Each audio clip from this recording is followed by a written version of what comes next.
মানুষ প্রশ্ন করছে শান্তি পাবো কই, শান্তি পাবো কই? কারণ শান্তি হইলেই সোনার বাংলাদেশ ঠিক হবে, শান্তি হইলেই সমগ্র বিশ্ব ঠিক হবে, পৃথিবী শান্তি হইলেই অটোমেটিক মুসলিম উম্মাহ আখিরাতে জান্নাতের সার্টিফিকেট পেয়ে যাবে। শান্তি না থাকলে জান্নাত পাওয়া যাবে না। না, তো এখানে এসেছি কেন? একটা কারণে, আমরা অশান্তি চাই না শান্তি চাই?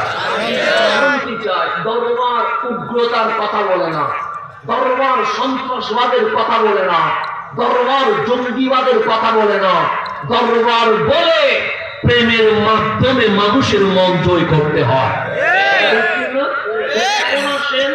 যেহেতু আমাদের অক্লান্ত পরিশ্রমের সফর শেষ হয়েছে, এখন এসেছি, শরীর বড় দুর্বল, কিন্তু ঈমানি জজবা যদি থাকে, রাসূল আকরামের যদি ফয়েজ থাকে, আপনাদের যদি নবী প্রেমের ঢেউ থাকে, ইনশাআল্লাহ এই দুর্বল শরীর আবার সবল হয়ে উঠবে ইনশাআল্লাহ।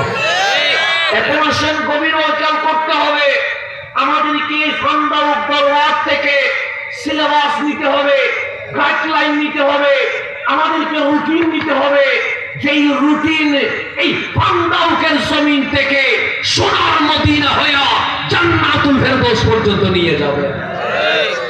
আমরা গাইডলাইনের জন্য তো এখানে এসেছি, কথা ঠিক না?